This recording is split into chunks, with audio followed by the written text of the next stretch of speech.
Metro Radio. Unprecedented scenes in our lifetime. Streets were filled with singing and dancing into the early hours. England are through to the final of Euro 2020 after beating Denmark 2-1 in extra time. Our reporter Andy Watson was at the fan zone in Newcastle. Needless to say, it sounds like he enjoyed it. Harry Kane misses the penalty but scores the rebound. England are 2-1 up and they look like they've booked their place in the final. No one has scored more goals against Kasper Schmeichel than Harry Kane. It's 2-1 England! Iconic, amazing stuff. He then spoke to Three Lions supporters after the final whistle. After the whole country's had in lockdown, to come out and now see everyone celebrating together like this, it is special for everyone. After 18 months of COVID, everyone's joined together and that's the main thing. It's coming home. I'm loving the life, mate. Come on, England! What a feeling, what a team, what a manager. Here he is, get him knighted, Sir Gareth Southgate. To be able to share that with everybody and share it with everybody at home is very special. Well, we will now face Italy in our first tournament final since 1966. Is it actually coming home this time? Every player on that pitch was immense last night. Here's the captain, Harry Kane. But of course, there's always that feeling in the back of your mind that we've got one more to go, so we don't want to get too carried away. But I'm extremely proud to obviously be the captain of this side. And look, we're excited for obviously a final on our home ground. Yeah, the game is 8 o'clock Sunday night at Wembley. We're facing Italy. Now's the time to work on your boss and trying to get Monday off. Finally, some more absolutely massive news. For the first time ever, the route of the Great North Run is changing. It'll start and finish in Newcastle now instead of ending in South Shields. It's all to make it COVID resilient, and there won't be mass starts like we've seen in the past. Racers will get time slots for when they can set off. Weather. Dry, bright and sunny for most this morning, but we could see some scattered showers later in the day. Highs at 21. At your latest, I'm Micky Welch. The future's bright, the future's black and white. Amanda, will success follow this takeover? I hope it's been a long time coming, but yeah, absolutely. That's, obviously that's top of our agenda. Amanda Staveley there, one of Newcastle United's new owners. Thousands of fans flocked to St James's Park last night when the takeover was completed. Many of them will have some sore heads today. We're gonna come on! Come on! Come on! We're gonna come on! Come on! We're in the middle of the wild scenes of emotion. We caught up with some of them. I just never thought this day would actually arrive. Yeah, it's absolutely brilliant. It's one of those that would have taken anyone apart from this regime. So the fact that it's come possibly the richest sports club in the world, it's a weirdly massive added bonus. So what now? Questions remain over whether Steve Bruce will stay on as manager. Here's what Amanda Staveley had to say. We've spoken to him and what we're going to do is a review right through the football operations, and we're going to come back and make some decisions. In other news, the government has launched the largest ever flu vaccination programme in the history of the NHS. They're trying to avoid predictions of up to 60,000 deaths. Experts are concerned this flu season could be one of the worst on record because people weren't fully exposed to it last year because of COVID restrictions. Drivers are being warned that an infamous Newcastle bus lane camera, which was once the most lucrative in the country, is going to be turned back on the 1st of November. More than 90,000 motorists were fined after driving on John Dobson Street in 2016 and 2017. And finally, there's delight for the team behind the bid to make County Durham the UK City of Culture in 2025. They've reached the next round of the competition along with 7 other locations. An overall winner is going to be announced in May next year. Weather.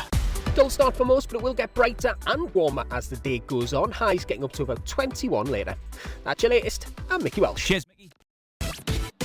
Good morning from Hartlepool, where the Conservatives have won the by-election here, taking a seat that's been under Labour control for almost 40 years. Jill Mortimer's victory serves as a major blow to Labour leader Sir Keir Starmer. She won by a massive amount as well, 15,500 votes to Labour's 8,500. She's also the first female MP to be elected in this town, and she had this to say about her main opposition. Labour have taken people in Hartlepool for granted for too long. I heard this time and time again on the doorstep. People have had enough, and now through this result, the people have spoken. Well, this was the first ever pandemic election. There was gloves off, but masks on. Jill Mortimer is at Victoria Square, where the War Memorial is, right in the centre of Hartlepool. Our reporter Andy Watson is there for us. Well, actually, Micky, the Conservatives are calling this Victory Square now. It's where Jill Mortimer started her election campaign last month, and now she's back here as the first female MP in the constituency's history. She's been giving us her initial reaction after the vote. It's overwhelming, it's still sinking in. I just feel humbled that people have put their faith in me, and I'll do everything I can to repay that faith and bring the jobs and investment into the town that they so sorely need and want. This result here in Hartlepool is one of many expected across today. We'll be finding out who the new Cleveland Police and Crime Commissioner is. We won't get those results until later on this afternoon. We will be at those counts, so you'll find out first here. So, to recap, Hartlepool, after almost 40 years of having a Labour MP, has turned blue. Conservative Jill Mortimer, a North Yorkshire farmer, a former Tayside Uni law student, has promised to build back better in Hartlepool and is now the town's new MP. I'm going to work tirelessly for Hartlepool, and I will not let you down. I will not fail you. Weather. Mix out here today, bright and sunny this morning with blue skies, but it is bitterly cold and we are expecting heavy showers later. At your latest, I'm Micky.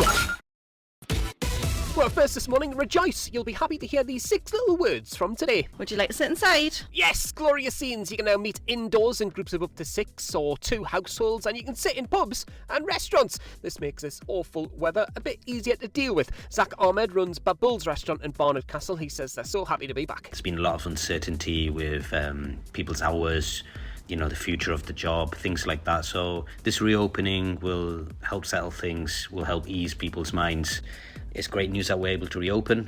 What we have to do now is learn how to operate as a restaurant again. For other biggies, hugs are allowed from today. Our fantastic museums, art galleries and cinemas around the northeast are reopening as well, as are stadiums, theatres and concert halls with capacity limits. If none of that floats your boat, then maybe a trip away does. Foreign travel to greenless countries is a go. Some experts, though, had called for this stage of the government's roadmap to be delayed due to history in the baking. Another one bites the crust to the Black Cats. Winning the Papa John's Pizza Trophy is a feeling that can't be topped for many Sunderland fans today. The Black Cats beat Tranmere 1-0 at Wembley. Lyndon Gooch scored the only goal of the game. We've been catching. It's been 2 years in the making, and the glorious Great North Run has been back with a bang. The red arrows have flown over our beautiful region, leaving their colourful trail in the sky. The elite runners have finished as well. Now, thousands are flooding the roads of Newcastle and Gates. The route might have changed, but the spirits, community and sense of togetherness is still the same. Our reporter Tom Hale and Andy Watson have been amongst the crowds who've lined the streets cheering on the runners. Yes, Micky, as you can probably hear clapping in the background. Spirit's still. Back to you in the studio, Micky. So, we may have missed a year, the route might have changed, but the best of the Northeast is always on display on days like this. The atmosphere, the spirit, community, sense of togetherness, that's what makes the Great North Run so great.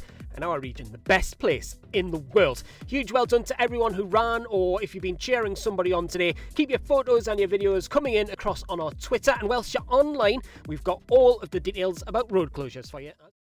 Best of luck. Go on, John. Amazing stuff. Thank you very much, our reporter Tom Hale there. How good is it having the Great North Run back? It was only off a year. It did feel like a lifetime ago, and it has been absolutely amazing to see you lot out and about on the streets cheering on the runners. Brilliant stuff. The elite races were won this year by Mark Scott and Helen O'Beary, and the wheelchair races were won by Shelley Woods and Sean Frame. As we know, the route has changed this year, but the positivity, community spirits and togetherness that the Northeast has remains exactly the same. We'd love to see your pictures and videos from today. Get onto our Twitter, share them with us, and whilst you're online, you'll find out a full list of all the road closures that are in place. Large sections of the Central Motorway and the Great North Road and lots of streets around Newcastle are closed until later on this evening. And if you have taken part today in the Great North Run, you are an absolute superstar. In the 3-metre springboard. This all comes as his palms are probably sweaty, knees weak, his arms are more than likely heavy. I doubt he would have had anything to eat this morning like spaghetti, but we know he's calm and ready. All eyes are on Tokyo in the next hour. Washington welterweight Pat McCormack is going for gold as well. The 26-year-old boxer trains at Burtley Amateur Boxing Club when he's here back home. Graham Rutherford is the gym owner. He's going to be glued to his TV at 11 when Pat takes on a Cuban who won in the Olympics in 2012. It'll be a really hard bout. Ingredients has been there or thereabouts. First up, we're off to parts of sunny Spain. Viva the green list. Yeah, the government has updated the countries that we can go to without having to quarantine when we get home. Apologies for my singing. There's quite a few, from Mallorca and Ibiza and Malta to Barbados and Bermuda. Transport Secretary Grant Shapps hopes to remove the Indian. Get in the sea! Never ever has a news bulletin started with those words, but the reason why is because a man from Northumberland is celebrating after picking up an Oscar last night. James Reid is the co-director of My Octopus Teacher that wrapped its tentacles around the Best Documentary gong. He will be celebrating away. Other British winners They think it's all over? Nah, not yet, mate. England are through to the quarter-finals of the Euros. They beat Germany 2-0 at Wembley. Did your house sound anything like mine last night? Yes! Get it! Yes! Now get Love Island on! Or maybe you were in a pub or beer garden and it absolutely erupted.